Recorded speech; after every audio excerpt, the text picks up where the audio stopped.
असताना आम्ही मुख्यमंत्र्यांच्या भाषणामध्ये कुठलाही व्यत्यय न आणता सरकारची भूमिका आम्हाला सर्वांना उत्सुकता होती की 24 तारखेच्या आत मराठा आरक्षणासंदर्भामध्ये राज्य सरकार मुख्यमंत्र्यांच्या माध्यमातून आपली भूमिका त्या ठिकाणी आरक्षण देण्याविषयी काहीतरी भूमिका स्पष्ट घेतील अशा प्रकारची अपेक्षा होती। ही अपेक्षा सर्वांची फोल ठरलेली आहे आणि उलट त्यांनी मुद्दे उपस्थित केलेल्या मुद्द्यावर किमान आमची भूमिका आम्ही ज्या अर्थी मुंबईमध्ये सह्याद्रीमध्ये झालेल्या बैठकीमध्ये आम्ही आश्वासित त्यांना केलं होतं की मराठा आरक्षण असो, ओबीसी आरक्षण असो, अन्य आरक्षण असो, धनगर आरक्षण असो, या सर्व आरक्षणाच्या बाबतीमध्ये आम्ही सहकार्याची भूमिका घेत आहोत। कुठलाही पक्षपात त्याच्यामध्ये नसून आमची भूमिका आहे की आरक्षण मिळाली पाहिजेत ही व्यापक भूमिका घेऊन आम्हाला अपेक्षा होती की सभागृहात सुद्धा त्यांनी मुद्दे उपस्थित केले असताना त्यावर आम्हाला काही आमची भूमिका मांडायची होती। पण त्या ठिकाणी सरकारने आमचं म्हणणं ऐकून घेतलं नाही, मुस्काटदाबी करण्याचं काम केलं। विरोधी पक्षाला आम्हाला आमची तिथे जे काही विचारणा करायची होती ती विचारण्यापासून आम्हाला रोखल्या गेलं। स्पीकरनी सुद्धा याच्यात पक्षपात केला स्पष्ट म्हणणं आहे आणि आम्हाला त्या ठिकाणी मराठा समाजाविषयी किंवा अन्य ओबीसींच्या बाबतीमध्ये सुद्धा जे जे विषय समोर आले त्या बाबतीमध्ये विचारणा करायची गरज होती आणि ते अपेक्षित होतं की लोकशाहीमध्ये खऱ्या अर्थाने विरोधकांना सुद्धा बोलण्याची संधी दिल्या गेली पाहिजे। परंतु त्यांनी एकीकडे म्हणायचं आम्ही टीका करत नाही, तुमच्यावर काही बोलत नाही, पण जे मुख्यमंत्री त्यावेळेस राज्याच्या मराठा उपसमितीमध्ये सदस्य होते त्यांच्या काळामध्ये अनेक निर्णय ते सुद्धा त्याच्यामध्ये पार्टी होते, त्याच्यामध्ये त्यांनी त्या निर्णयामध्ये त्यांचा सुद्धा सहभाग होता हे त्यांना नाकारता येणार नाही। आज त्यांनी कुठलीही कालमर्यादा ह्याच्यामध्ये दिलेली नाहीये, जे काही झालेलं आहे त्याच्यामध्ये कुठली कालमर्यादा स्पष्ट केलेली नाहीये। क्युरेटिव्ह पिटिशनचा आधार घेऊन आता मला सांगा, क्युरेटिव्ह पिटिशनला इन चेंबर 6 डिसेंबरला त्या ठिकाणी त्यांचं आर्ग्युमेंट झालं। आज आहे 19 तारीख, 6 तारखेपासून 19 तारखेपर्यंत मधल्या काळामध्ये सरकारच्या माध्यमातून कुठेही पाठपुरावा झाला नाही। त्याच्यामध्ये खरं म्हणजे पाठपुरावा झाला असता तर क्रिसमसचं वेकेशन लागलंय, म्हणजे सुप्रीम कोर्ट इन चेंबर जे काही क्युरेटिव्ह ऐकणार आहे ते जानेवारी महिन्यात जाणार आहे आणि त्या अर्थी हा विषय राज्य शासनाच्या पूर्णपणे दुर्लक्ष झाल्यामुळे याच्यामध्ये कुठे मार्ग दिसत नाही। आणि आता 19 डिसेंबर ते 24 डिसेंबर जो मधला कालावधी आहे यांच्याकडे सांगायला काही नाहीये। आज जे मुख्यमंत्री सभागृहात बोलले हा सगळा मागचा इतिहास त्यांनी बोलून दाखवला। याच्यामध्ये क्षणभर सुद्धा त्यांनी कुठलीही नवीन बाब किंवा कुठला नवीन निर्णय किंवा त्यांच्या कालावधीमध्ये कुठली नवीन भूमिका घेतलेली आहे ते कुठेही सांगितलेलं नाही। मागचे सर्व जे काही सारथी बार्टी किंवा जे योजना आखल्या महाज्योती वगैरे हे सगळ्या मागच्याच कालावधीमध्ये घेतलेले निर्णय आहेत की ज्या निर्णयामध्ये या सगळ्या गोष्टी स्पष्ट होत आहेत। आणि आपल्याला मुद्दा मला सांगायला हरकत नाही की अजूनही त्यांनी जे उल्लेख केला एकतर तुम्हाला ज्याला आपण म्हणू की आपण नोकऱ्या देण्याच्या बाबतीमध्ये जो विषय त्यांनी उल्लेख केला अजूनही त्याच्यामध्ये सुपर न्यूमरी पोस्ट ज्याला म्हणू अधिसंख्य पदं निर्माण आम्ही केली हे त्यांनी वाक्य केलं। अजूनही मोठ्या प्रमाणावर लोकांना नोकऱ्या त्याच्यामध्ये मिळालेल्या नाहीयेत। मोठ्या प्रमाणावर त्याच्यामध्ये एमएसईबी आहे, गृह विभाग आहे, पीडब्ल्यूडी आहे, अन्य विभाग आहेत की ज्यांना त्याच्यामध्ये अद्यापही सुपर न्यूमरी किंवा अधिसंख्य पदावर ज्यांची आरक्षणं एसईबीसीमुळे रद्द झाली त्यांना अधिसंख्य पदावर घेण्याचा निर्णय जरी झाला असला प्रत्यक्षात अंमलबजावणी मात्र याची शून्य आहे हे मला मुद्दाम या ठिकाणी सांगितलं पाहिजे। आणि त्यांनी बोलता बोलता हे सांगितलं की मागच्या सरकार त्याच्यात कमी पडलं, मला हे सांगितलं पाहिजे। आज ज्या वकिलाचा उल्लेख त्यांनी आता केला मग ते पटवाली असतील, मुकुल रोहतगी असतील किंवा अन्य जे काही वकिलांचा उल्लेख केला ही सर्व वकिलं की त्यांच्या काळात लावल्या गेली होती, त्यांना आम्ही पुन्हा त्यांना काम दिलं। आजही जे काही पुढे सुरू होत आहे क्युरेटिव्ह पिटिशन नंतरचा जो भाग आहे सुप्रीम कोर्टात तेच गेले, तेच वकील आजही आहेत।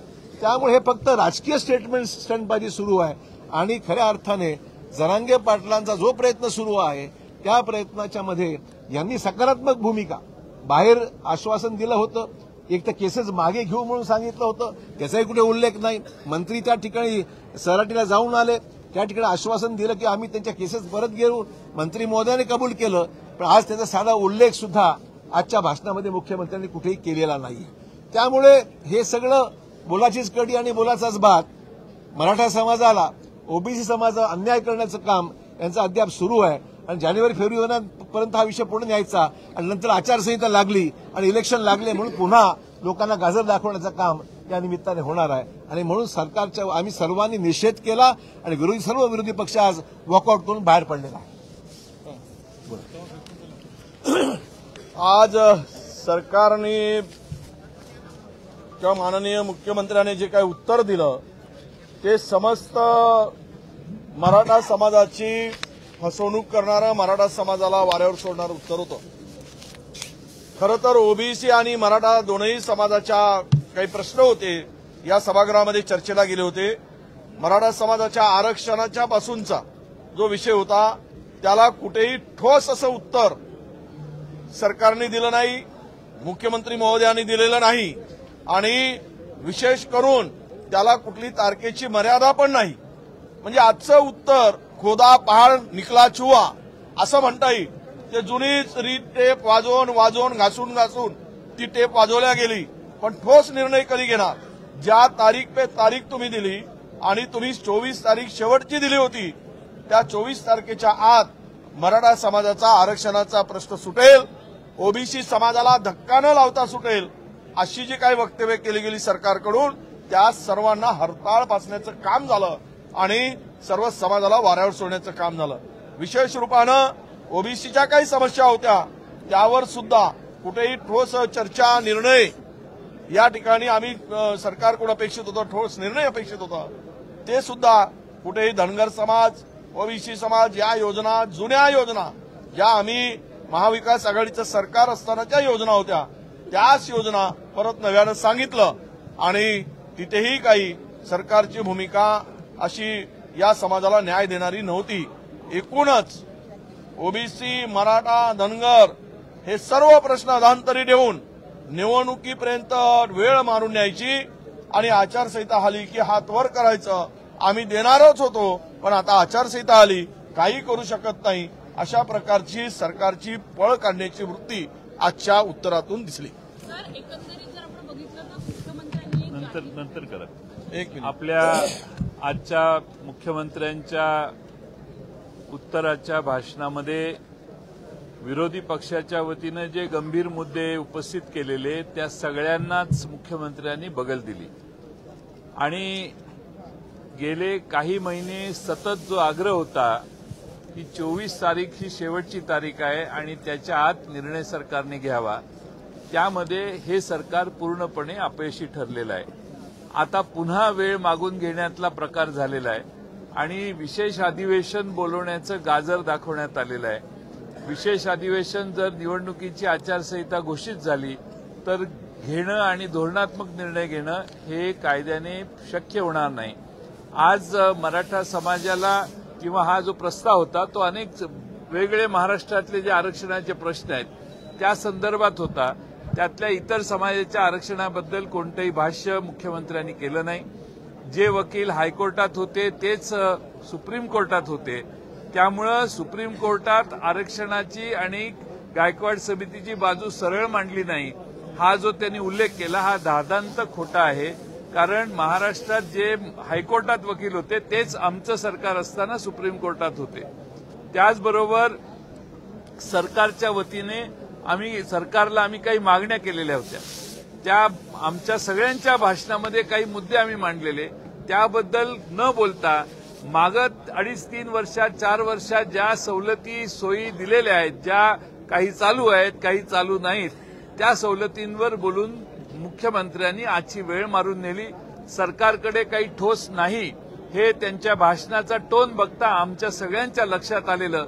पण आम्ही शांतपणे त्यांचं भाषण ऐकलं कारण उत्सुकता होती किमान शेवटी तरी आरक्षणाचा निर्णय ते घोषित करतील. आज महाराष्ट्रात कुणबी समाजाचा ओबीसी कुणबी सर्टिफिकेट देण्याचं प्रमाण जे आहे ते किती आहे त्याची आकडेवारी त्यांनी आतापर्यंत किती कुणबींना सर्टिफिकेट दिली त्याबद्दलही त्यांनी भाष्य केलं नाही. ओबीसी समाजाच्या संदर्भातले ज्या ओबीसी समाजाच्या भावना आहेत त्याबद्दलही त्यांनी कोणतं भाष्य केलं नाही. आणि त्यामुळं राज्याच्या एका प्रमुख मंत्र्यांनी सभागृहात केलेलं भाषण आहे की ओबीसी समाजाला ह्या गोष्टी न दिल्यामुळे ओबीसी समाजावर अन्याय होतो, त्यालाही त्यांनी उत्तर दिलं नाही. त्यामुळं राज्याच्या मुख्यमंत्र्यांनी आजचं केलेलं भाषण हे वेळ काढूपणाचं आणि सभागृहातनं कसं बसं आता आपण निघायचंय या त्यांचा जो नेहमीच्या गोष्टीचा अप्रोच असतो तो अप्रोच आज त्यांच्या भाषणात दिसला. चौधरी बोला बोल ना बोलतो बोला बाबा नाही होते बाबा बाबा या त्यांना बोलायचं तू बोल ना तुम्ही बोल नंतर बोलतोस. प्रामुख्याने मराठा समाजाला आरक्षण द्यावं या संदर्भामध्ये सभागृहामध्ये गेले 2 दिवस चर्चा चालू होती. 17 तास लगातार ही चर्चा झाली आणि ही चर्चा झाल्यानंतर मराठा समाजाला आरक्षण देणार या पद्धतीने सर्व वातावरण निर्मिती देखील झालेली असताना मराठा समाजाला आरक्षण देतो आम्ही, परंतु ओबीसी समाजाच्या कुठल्याही याला धक्का न घालता आरक्षण देऊ असं सांगतात. पण यातनं मार्ग काढणार कधी? आणि याच्यावरतीच आम्हाला अपेक्षा होती की आज माननीय मुख्यमंत्री याच्यावरती मार्ग देतील आणि तो मार्ग निघून जाईल आणि सर्वांचं योग्य तऱ्हेने होईल, मराठा समाजाला आरक्षण मिळेल, ओबीसी समाजाला धक्का लागणार नाही अशी अपेक्षा असताना हे मार्गच काढत नाहीये. आणि जी काही भाषणं झाली ती फक्त कातडी बचावच्या धोरणातून झालेली आहे आणि त्यामुळे कुठेतरी सर्वांची दिशाभूल करायची आणि त्यातनं पळ काढायचं, बाहेर मोठमोठी आश्वासनं द्यायची आणि सर्वांच्या तोंडाला पानं आज मुख्यमंत्र्यांनी पोचलेली आहे. आज मुख्यमंत्र्यांनी 4 दिवस प्रदीर्घ चर्चेला उत्तर दिलं. आम्ही मुळातच पहिल्यांदा आमच्या भाषणात आम्ही भूमिका मांडली होती की आमची मुख्यमंत्र्यांना सहकार्याची भूमिका आहे. हा प्रश्न सकारात्मक पद्धतीने सुटावा अशी आमची भावना आहे. त्यामुळं विरोधी पक्षाचा प्रत्येक सदस्य आजही मुख्यमंत्र्यांना आणि सरकारला हा प्रश्न सोडवण्यामध्ये सहकार्य करण्याच्या भावनेने त्या चर्चेमध्ये आम्ही भाग घेतला. मुख्यमंत्र्यांच्या उत्तरानं अनेक संभ्रम निर्माण झालेले आहेत आणि त्यावर आम्ही काही प्रश्न विचारून काहीतरी त्यातून उकल करायचा प्रश्न केला असताना आम्हाला काही तिथं प्रश्न विचारू दिले गेले नाही. मी फक्त काहीतरी कायदेशीर बाबीवर 2-3 बोलणार आहे. मुख्यमंत्र्यांनी पहिल्यांदा ओबीसी आरक्षणाला धक्का न लावता हा शब्दप्रयोग अनेक वेळेला वापरला. पण पहिला त्यांचा मुद्दा होता की मराठा समाजाला आम्ही मोठ्या प्रमाणात कुणबी प्रमाणपत्र देतोय. तर शिंदे समितीचा दुसरा अहवाल मिळालेला आहे आणि त्या अहवालामध्ये मराठा समाजाच्या कुणबी नोंदी किती सापडलेल्या आहेत त्याचा आकडा माध्यमातून प्रकाशित झालेला आहे. मुख्यमंत्र्यांनी काही सांगितलं नाही. तो कित्येक लाख नोंदी सापडलेल्या आहेत अशी एक भूमिका आहे. ती उद्या किंवा परवा ते अहवाल सभागृहामध्ये ठेवतील आणि त्यावर आपल्याला ती बाजू स्पष्ट होईल. त्यामुळे त्यांचा पहिला जो मुद्दा हा प्रश्न सोडवायचा आहे तो ओबीसी ते कुणबी प्रमाणपत्र देण्याचा आहे. दुसरा मुद्दा त्यांनी सांगितला की सुप्रीम कोर्टामध्ये लढाई चाललेली आहे आणि तिथे क्युरेटिव्ह पिटिशन आम्ही दाखल केलेलं आहे. तर त्या दुसऱ्या मुद्द्यावर मला बोलायचं आहे की क्युरेटिव्ह पिटिशन एक मृगजळ आहे. क्युरेटिव्ह पिटिशन हा घटनात्मक तरतूद नाही.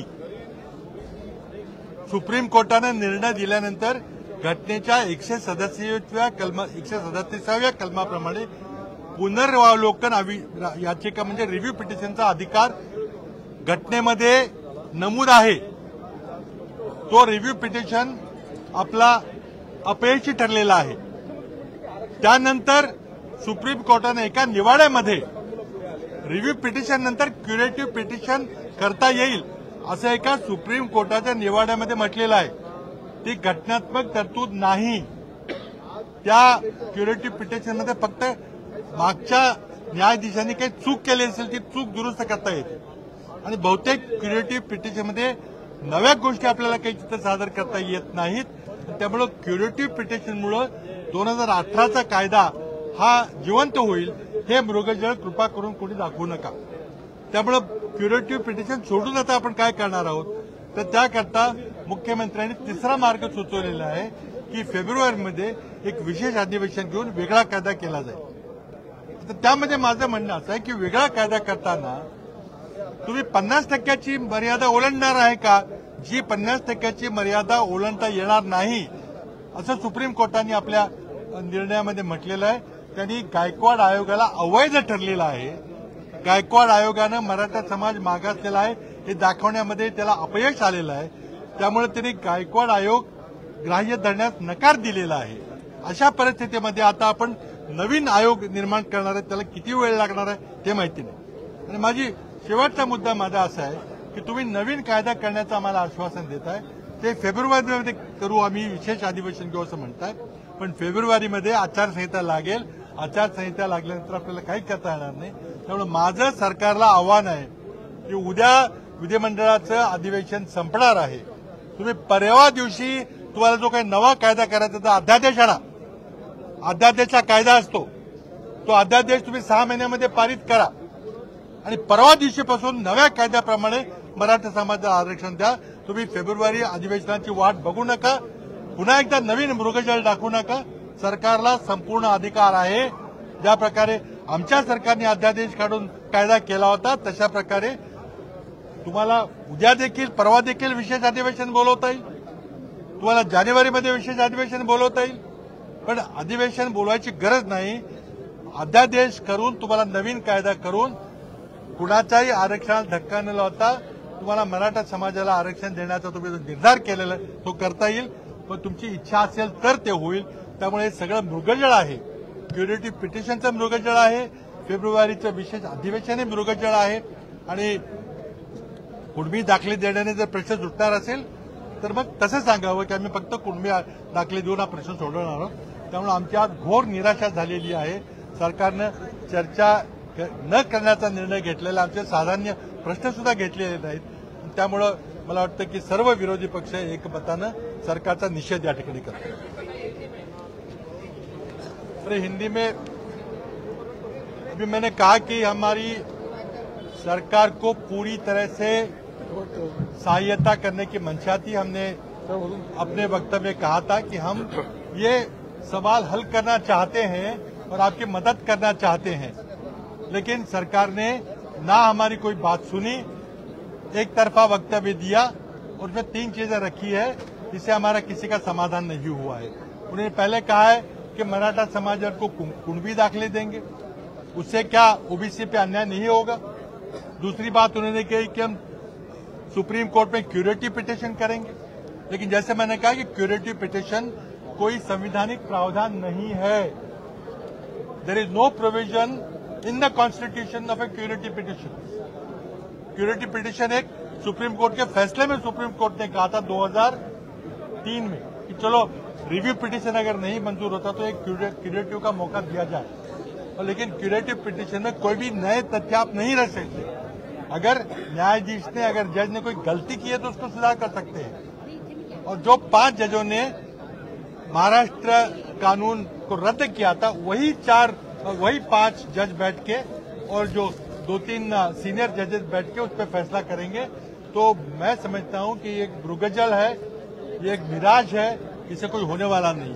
और तीसरी बात उन्होंने कही कि फरवरी में एक विशेष अधिवेशन करके कोई कानून पारित करेंगे जिससे कि ओबीसी समाज के अधिकारों पे हस्तक्षेप नहीं होगा और 50% की सीमा उल्लंघन होगी. और किस तरह से करेंगे मुझे पता नहीं. लेकिन मेरी सरकार से गुजारिश है कि आपकी असल में मंशा है नया कानून करने के तो आप कल अधिवेशन समाप्त हो रहा है, परसों अध्यादेश निकाल के, एक ऑर्डिनेंस निकाल के नया कानून करिए. जनवरी में विशेष अधिवेशन बुलाइए. अध्यादेश कानून होता है और अध्यादेश को 6 महीने के अंदर आप अगले अधिवेशन में पारित कराइए. लेकिन सरकार की मंशा साफ नहीं है, इसलिए हम उनका निंदा करते हैं, निषेध करते हैं और हमारी घोर निराशा हुई है.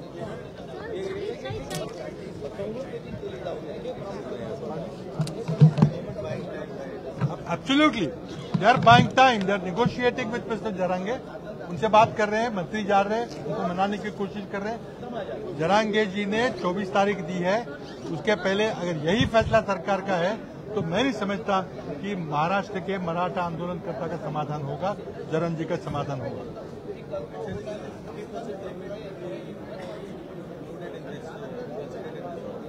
50% limit? You see, Supreme Court has clearly said that they don't accept the findings of Gaikwad Commission. That Gaikwad Commission has not succeeded in showing that Maratha community is backward community, and therefore there is no reason to cross 50%. preservation. They have failed to do that. Now, curative petition will not be able to address all these issues. Curative petition only corrects a technical error by judges. It is not a constitutional provision. Review petition is a constitutional provision. Government has failed in the review petition. Curative petition is just a mirage, according to me. So they must find out if they are going to promulgate a new law, bring a new law in February. Why don't they do it through ordinance day after tomorrow? The session is going to be ending tomorrow. They should bring an ordinance day after tomorrow. So it's just a fraud on the people of Maharashtra. लोकशाही मराठी ऐका, पहा, जागरूक रहा.